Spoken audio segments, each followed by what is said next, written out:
예수께서 이르시되 내가 곧 길이요 진리요 생명이니 나로 말미암지 않고는 아버지께로 올 자가 없느니라. 너희가 나를 알았더라면 내 아버지도 알았으리로다. 이제부터는 너희가 그를 알았고 또 보았느니라. 아멘. 부모는 자녀가 다 행복하기를 원합니다. 하나님도 마찬가지입니다. 우리 모두가 행복하기를 원하시고, 또 우리가 행복할 때 하나님 기뻐하시고, 또 우리가 행복할 때 하나님도 행복해 하십니다. 이유가 무엇입니까? 하나님 우리를 사랑하기 때문에 그렇습니다. 우리의 손도 우리가 행복하기를 원합니다. 그런데 행복하기 위해서 돈도 벌려고 노력하고 아침부터 저녁까지 수고하고 애썼음에도 불구하고 우리 삶은 여전히 팍팍하고 힘들고 어려울 때가 많습니다. 왜 사람들이 행복하게 살기 위해서 그렇게 열심히 노력하고 애씀에도 불구하고 마지못해서 살고 죽지 못해서 사는가? 하나님께서 준비해 놓은 행복의 길을 잃어버리고 살기 때문에 그렇습니다. 진리를 모르고 거짓에 속아 살아갑니다. 생명의 길이 있는데도 불구하고 이를 알지 못해서 살기 때문에 그렇습니다. 행복하게 살면 어떻게 해야 됩니까? 하나님께서 열어온 길을 찾아야 됩니다. 하나님께 나아가 진리를 깨달아야 되고 생명이신 주님 앞에 나가서 힘을 공급해야 됩니다. 그래서 예수께서 명확하게 오늘 말씀하셨는데, 오늘 말씀 요한복음 14장 6절에 보게 되면 나는 길이요 진리요 생명이 나를 말미암고는 아버지가 올 자가 없느니라 말씀하셨어요. 누가 길입니까? 예수님이 길이라는 거예요. 우리 선조들은 돌을 닦았습니다. 사람답게 사는 길이 있다고 생각을 했습니다. 그래서 그걸 찾았습니다.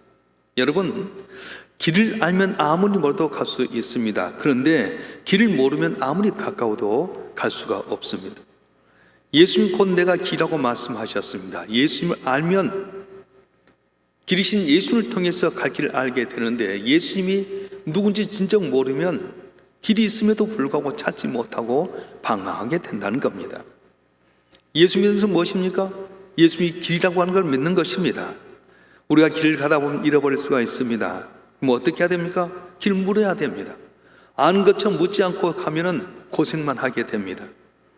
그래서 우리는 길을 갈 때 알고 가는 것이 아니라 믿고 가는 거예요. 여러분들이 이제 어디 가다가 길 물어보는 거예요.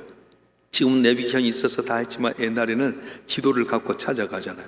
지도를 갖고 찾아가는데도 불구하고 아삼삼 할 때는 거기 있는 사람 물어봤어요. 그럼 물어본 대로 가야 돼요. 그분이 길은 내가 알고 가는 것이라 묻고 가는 거예요. 그리고 믿고 가는 겁니다. 가다 보면 이걸 진짜 맞는가? 의심이 생길 수 있지만 가보면 알 수 있는 거예요. 그렇습니다. 오늘 우리는 한 번도 가보지 않은 인생의 길을 가다 보니까 어디가 길인지 알지 못할 때가 많아요. 그런데 모르면 묻고 가야 될 텐데 자기 혼자 아는 것처럼 가다 보면 실수하게 되게 되고 잘못된 길 가게 되고 다시 돌아오는 길을 갈 수밖에 없다는 것입니다. 우리들 차에는 다 내비게이션이 있습니다. 그 내비게이션이 한 번도 가보지 못한 길을 딱 입력해 놓고 가면 길을 가게 인도합니다. 오른쪽으로 가면 오른쪽으로 가야 되고 내려가면 내려가야 되고 그렇게 가다 보면 마침내 원하는 목적지까지 도착하게 됩니다. 우리 인생에도 내비게이션이 있습니다. 예수님이 우리 인생에 있어서 내비게이션이 된다고 말씀합니다. 그래서 예수님이 가라면 가고 멈추라면 멈춰야 됩니다. 여러분, 우리가 갈 때 지도가 있고요, 방향을 갖춘 나침반이 있습니다. 그런데 지도는 언제나 변하게 됩니다. 제 차가 11년째 됐는데 내비게이션 업그레이드가 안 되는 거예요. CD를 여가지고 뒤에서 여가지고 3개월에 한 번씩 이렇게 올려야 되는데 그때마다 돈이 드니까 안 올렸더니 강원도 갈 때 보니까요, 웬 산을 가고 있는 거 있지 않아요? 지도는 변하는 거예요. 길이 변하기도 하고 주택가가 생겨져서 또 여러 가지 터널이 생기기도 하고 그리고 신호등이 생기기도 합니다. 그런데 나침반은 변하지 않습니다. 나침반은 언제나 북쪽과 남쪽을 향해서 뭘 달달달달 떨면서 그걸 가리키고 있어요. 여러분, 우리가 인생을 살아갈 때 내가 안다고 하는 지도 언제든지 변할 수 있습니다. 저는 참 재미있는 것은 뭐냐면은 금촌에 가게 될 때 옛날 길을 가게 되면 꼬불꼬불 가게 됐어요. 그게 제일인 줄 알았어요. 거기에 사람들 다 모아서 가기 잘했습니다. 그런데 새롭게 길이 열려지니까 그 길은 헛길, 가지 않는 길, 사람이 안 가는 길이 되고 말았어요. 우리 인생도 마찬가지입니다. 내가 옳다고 길인 줄 알았더니 어느 순간 지도가 변해버립니다. 도시가 새롭게 생겨나기도 하고 터널도 생기다 보니까 전혀 생각지 못한 길로 갈 때가 참 많습니다. 어떻게 해야 됩니까? 우리가 물어야 된다는 거예요. 세상에 많은 사람들이 알지 못한 인생길을 그냥 제 마음대로 운전해 살아갑니다. 인생의 방황이 바로 그것 때문에 생기게 됩니다. 인생의 실패가 바로 묻지 않고 자기가 원하는 길, 생각하는 길로 가다 보니까 실패하게 된다는 것입니다. 예수 믿는 것은 인생의 내비게이션을 장착하는 것입니다. 항상 그리고 길을 갈 때마다 길을 주위에서 지금 뭐라고 말씀하는지를 알아야 된다는 거예요. 주님 뭡니까? 나침반과 같아요. 흔들리지 않고 우리의 갈 길을 밝혀주는 바로 올바른 길, 진리의 길, 생명이 바로 예수님 말씀하셨습니다. 할렐루야. 그래서 우리는 어떻게 합니까? 언제나 주님께 물어야 돼요. 갈 길을 알지 못할 때 우리는 어떻게 하면 주님께 물어야 됩니다. 다윗이 사울왕에 쫓겨서 골리앗의 고향인 가드까지 도망가게 되고 이스라엘의 영웅이라 했던 다윗이 왔냐 그러고 탁 불러보니까 살해됐기 때문에 미친 사람처럼 침 질질 흘리고 사발뜨기 하면서 수염을 흩뜨리고 머리를 흩뜨리고 미친 사람 했더니 저것이 과연 골리앗을 이긴 사람이냐. 그래서 시글락이라는 땅에 딱 몰려줬는데 마치 이스라엘과 전쟁이 있을 때 이 가드 왕이 그래 다윗과 600명의 군사를 제일 선방에 쓰자. 그리고 자기끼리 전쟁하도록 하자. 그랬더니 하나님께서 은혜를 주신 거예요. 부하들이 이야기할 때 왕이여 만약에 다윗이 돌아서면 어떻게 됩니까? 자기 동족과 싸우다 같이 힘을 합쳐 돌아서면 우리가 고뇌에 몰리면 죽기 십사인데 가드 왕이 다윗을 시글락으로 보냈어. 시글락에 가봤더니 아말렉이라는 사람들이 와서 그 성을 불태우고 처자기를 잡아가게 되고 600명 동안 600명이 항시 다윗을 따라왔는데 저 자식이 잡혀가게 되고 성이 불타게 되고 내일 알지 못하니까 그 600명이 도련이 변해서 주를 죽이려고 합니다. 여러분 같으면 어떻게 하겠어요? 위기 상황 가운데 다시 하나님께 물어봅니다.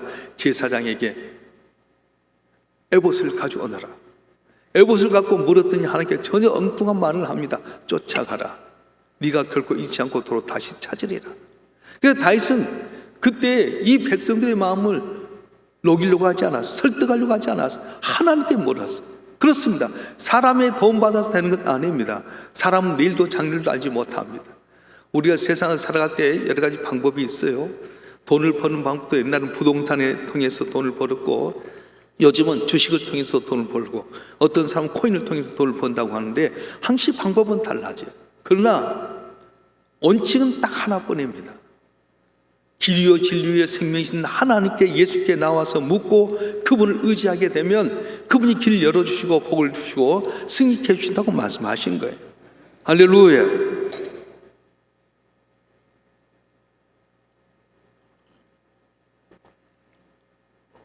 코로나 대유행 때문에 모두가 두려워하고 염려합니다. 어떻게 세상을 살아갈까 걱정하게 됩니다. 근데 여러분 예측할 수 없잖아요. 일기예보도 최첨단의 슈퍼컴퓨터 가지고 몇십억짜리 해도 일기예보를 제대로 맞추지 못하는 거예요. 하물며 우리 인생길이 어디로 가게 되겠습니까? 어디에서 우리의 삶의 해답을 찾을 수 있겠습니까? 그런데 오늘 예수님께서 뭐라고 말씀하냐면 내가 곧 길이요 진리요 생명이니 나로 말미암아 적은 아버지께로 올 자가 없느니라 그렇게 말씀하셨어요. 왜 우리가 혼란에 빠집니까? 진리에 서지 못합니다. 세상의 뉴스나 유튜브를 보고 속아 넘어간 사람 많아요. 그러니까 유튜브를 너무 몰입하지 말아요. 제가 이제 젊은 청년들에게 들으니까 유튜브를 여러분이 좋아하는 거 있으면요 AI 기능 가지고 딱 자기가 좋아하는 것만 나온다 합니다. 그래서 정치도 보면 문재인 대통령을 좋아하는 사람은 계속 그쪽 편으로, 또 국민의힘을 좋아하는 사람은 그쪽 편으로 지가 알아서 나온대요. 그러니까 여러분이 유튜브라 해서 본 대로 다 되는 것 아니에요. 벌써 컴퓨터들이 다 알아가지고 여러분이 좋아하는 뉴스만 딱딱딱 뜨게 만드는 거예요. 그래서 우리는 어떻게 해야 되느냐? 세상의 지식이나 세상에 알려진 정보가 아니라 길을 모를 때 주님 앞에 나와서 알면 주께서 가르쳐 주시고 그 원칙에 따라 살면 놀라운 기적의 역사가, 승리의 역사가 일어날 줄로 믿습니다. 사도 바울처럼 주님의 영광 위해서 살아가는 사람이 아시아로 복음 전하기 원하는데 갈 때마다 길 막혀졌습니다. 내가 하는 영광에서 살려고 하는데 왜 이렇게 길이 막혀지나? 묵상하는 가운데 환상 가운데 사람이 마귀도 사람이 선진하는 모습을 보면서 하나님께서는 나름 이 길이 아니라 바로 저 길로 오라는 거구나. 방향을 틀었어요. 나중에 학자들이 돌이켜보니까 만약에 아시아로 갔더라면은 그때는 아시아는 벌써 불교라든가 다른 세력이 있어서 전혀 복음이 전하지 못했는데 방향을 틀어서 마귀들을 갔더니 준비한 손길이 있어서 복음이 술술술술 잘 풀려지게 됐다는 거예요. 사랑하는 성도 여러분, 그렇습니다. 우리가 머무름치고 에르스도 길이 없습니까? 왜 길이 없습니까? 길 모르기 때문에 그렇습니다. 사도 바울처럼 하나님 영광에 살아도 길 막혀질 때는 어떻게 해야 됩니까? 하나님께 깊이 묵상하고 길이요 진리요 생명이신 주님 의지하게 되면 갈 길을 밝히 보여주시고 우리가 알지 못한 그 은밀한 것으로 만족해 주는 은혜가 있어질 줄 믿습니다. 할렐루야. 요즘 우리는 속고 살아요. 제가 이제 들어보니까 은행에 가서도 이렇게 제가 아는 그 집사님 한 분은 아주 우리나라에 으뜸가는 은행에 있는데 거기 가서 이렇게 달러 지폐를 이렇게 본다며 감식을 하는 분인데 가면 어떻게 하냐, 달러 온 지폐를 갖고 계속 그것만 쉬고 만지게끔 만든대. 달러를 감별하는데 좀 가짜와 진짜를 비교해 봐야 할 텐데 가짜를 안 준다는 거예요. 진짜만 주고 쉬게 만든다. 그래서 진짜를 계속 쉬다 보면 딱 가짜가 왔을 때 안다는 거예요. 여러분 그렇습니다. 여러분 진짜인가 가짜인가 구별을 하지 마세요. 진리요 생명이신 예수님을 계속 묵상하고 주님만 바라보고 살아가게 되면 거짓 이단이 온다도 알게 되게 되고요. 또한 나를 속이는 것도 알게 되게 되고 언제나 내가 주님 앞에 가까이 가게 되면 주님을 통해서 알게 되는데 다른 건 다 구분하게 된다. 왜 우리가 예수님인데도 불구하고 이단에 넘어갑니까? 내가 분명히 알 수 있는 분별력이 없어요. 주님 앞에 바짝 붙잡고 주의 뜻이 무엇인지 알고 주에 대한 성경을 잘 알게 되면 이단도 알게 되게 되고 불순물도 다 알게 되는 것처럼 알게 되는데 성경을 어중중하게 알다 보니까 진짜인가 가짜인가를 모를 때가 많습니다. 바른 자 여러분 한 분 하면 언제나 길이요 진리요 생명이신 주님 앞에 나와서 주의 말씀을 묵상하고 말씀대로 삶으로 말미암아 기적을 체험한 우리 모두가 되길 주님은 축원합니다. 축원합니다. 제가 이제 말씀을 준비하는 가운데 제게 영감이 떠올라서 예전에 여러분 한번 소개했던 내용을 소개하려고 합니다. 중국이 이렇게 공산화가 된 배경이 있는데 1934년 10월 16일 날 8만에 중국의 공산당 군대인 홍군이 장개석이 이끈 70만 대군과 국민당 전투를 하게 됩니다. 그때 70만 위에서 8만이 져가지고 서초로 이동을 하게 되는데 새로운 근거지를 마련하기까지 1년 동안 그들이 건너간 거리가 9,600km 됐다고 합니다. 국민당 군대에 쫓기면서 1년 동안 11개성, 18개 산맥, 24개 큰 강을 가로지는 대장정 가운데 후에 도착한 곳에 보니까 처음 출발했던 수의 10분의 1도 안 된 7,000명이 남았습니다.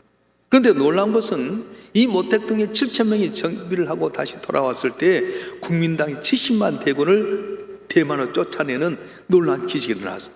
도대체 어떻게 그렇게 될 수 있을까? 7,000명 가지고 어떻게 70만 명을 이렇게 물칠 수 있었을까? 그것은 원칙을 잘 지켰기 때문이다. 모택동이 전쟁을 하면서 후퇴해 가게 될 때 세 가지 원칙을 주었다 합니다. 다른 거 몰라도 이 세 가지 원칙 꼭 지켜라. 첫째는 아무리 배가 고파도 인면의 감자 한 알도 반드시 돈을 주고 사 먹어라. 대가를 치러라. 두 번째는 잠자리에 사용했던 건초는 다 사용 안 하면 원상복귀해라. 세 번째, 아무리 힘들고 어려워도 여자가 있는 마을은 피해서 돌아가거라. 여러분 얼마나 어렵습니까? 내일 알지 못하고 도망가는 가정 속에서 아무나 약탈할 수 있는데도 불구하고 항시 가면은 정중하게 감자 한 알도 돈 주고 사 먹게 되고요. 또 볏집단도 빌려서 쓰고 나면 그거 깔고 잤다 가면 그 급한 가운데도 원상복귀해서 가게 되게 되고 여자들이 있으면 혹시 겁탈할까 봐서 머리도 뺑 그 말을 돌아서 가다 보니까 그 인정을 받아서. 근데 국민당군은 어떻습니까?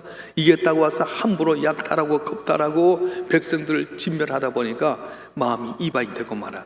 그래서 7,000명이 나중에 정비하고 올라오니까 다 이 인민들의 마음이 모택동군에 합해져서 국민당 장개석 군대를 대만을 몰아내게 만들었다는 겁니다. 그렇습니다. 원칙을 잘 지켜야 됩니다. 힘들고 어려워도 그 원칙을 잘 지키게 될 때 놀라운 기적이 일어나게 되는데, 우리 삶 가운데 승리하는 비결이 어디 있습니까? 힘들고 어려도 주님 바라보고 주님 의지하고 주 앞에 아뢰게 되면, 길이요 진리요 생명이신 주님께서 가르쳐 줄 때 순종하고 살아가게 되면 놀라운 기적의 역사가 일어날 줄로 믿습니다. 그래서 인생의 해답이 어딨냐? 주님께 있습니다. 주의 말씀에 있습니다. 말씀에 순종할 때 기적의 역사가 일어나게 되어 있습니다. 예수님께서 이 땅에 오셔서 공생애 처음 시작할 때 제일 먼저 했던 것이 뭐냐면은 잔치집에서 일이었어요. 결혼잔치집이 있었는데 예수님 초청을 받게 됩니다. 그런데 그 집에서 포도주로 대접하는 과정 속에서 포도주가 떨어지고 말았어요. 여기에 바로 우리의 문제가 있습니다. 즐거움이 있어야 할 가정의 부족에서 곤란 당할 때가 있습니다. 여러분 가정의 물질이 떨어져서 건강을 잃어버려서 사람과의 관계에서 얽혀진 문제를 통해서 자녀가 속상하기 위해서 여러 가지 때문에 우리 가운데 즐거움이 있어야 할 텐데도 불구하고 어려울 때 어떻게 합니까? 예수님의 어머니께서 예수께 말합니다. 예수, 포도주 떨어져서 도와달라고. 어머니 아직 내 때가 안 됐습니다. 근데 예수님의 어머니 마리아는 그냥 다 맡겨두고 하인들에게 이야기합니다. 무슨 말씀을 하니 그대로 행해라. 근데 예수님께서 하신 말씀이 얼토당토한 말입니다. 지금 연회장은 포도주 가져오라고 하는데 결례에 따라서 선임들 오늘 때 발 씻어주는 그는 물 담는 항아리가 6인데 거기 물을 부라는 거예요. 저는 그 당시 현장으로 들어가 왔을 때 나한테 이야기하면 나는 얼마나 물을 부었을까? 포도주 달라고 포도 없냐고 아우성치고 있는 이 연회장 앞에서 거기다 물을 부라면 물을 부었겠어요? 그런데 이 하인들은 6개 물을 가득 채웠습니다. 그런데 예수님 뭐라고 말씀합니까? 그 물을 가져다 주어라. 포도주 달라고 하는 곳에 물 부었는데 물 가져다 주면 어떻게 되겠어요? 곤란당하지 않겠어요? 그런데 비결은 말씀에 순종해서 가는 동안에 물이 변해 포도주된 역사가 일어났고, 포도를 맛보는 연회장 하신 말씀이 사람은 처음에 좋은 걸 주고 나서 취한 후에 낮은 것을 주거늘 이 집은 지금까지 좋은 포도주를 주었도다 말씀하셨어요. 사람은 처음은 잘합니다. 그러나 마지막에는 못할 때가 많습니다. 그런데 예수 믿고 말씀에 순종하게 되게 되면 처음도 좋은 사람 더 좋아지게 되게 되고 오늘 안 좋은 사람도 기쁨이 되는 귀한 은혜가 있어질 줄 믿습니다. 나병 환자들이 예수께 나서 묻습니다. 다윗의 자손이 우리를 불쌍히 여겨달라고. 10명의 나병 환자들에게 말씀합니다. 제사장 가서 내 몸을 보이라.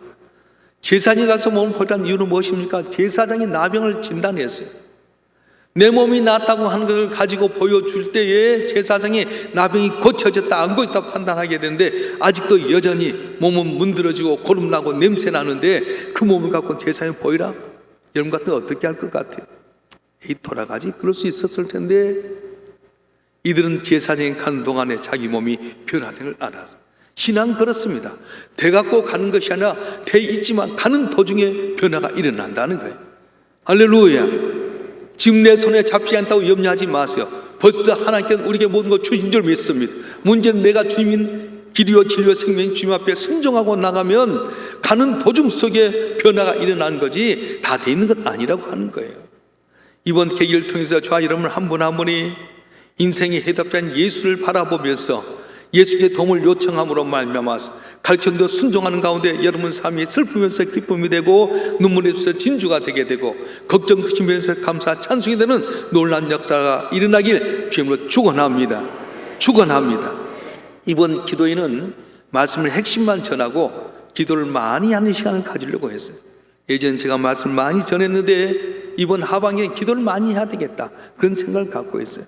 지금부터 약 5분 정도 저와 여러분 한 분 한 분이 길이요 진리요 생명이신 주님을 바라보고 여러분 문제를 아뢰시길 바랍니다. 그리고 원칙을 지키는 자가 복을 받는다처럼 내가 이렇게 살겠다 결단하는 시간이 됐으면 좋겠습니다. 우리 다 같이 주여 삼창하고 여러분 소원을 위해서 기도 제목을 위해서 문제 해결을 위해서 주님 앞에 동서로 기도하겠습니다.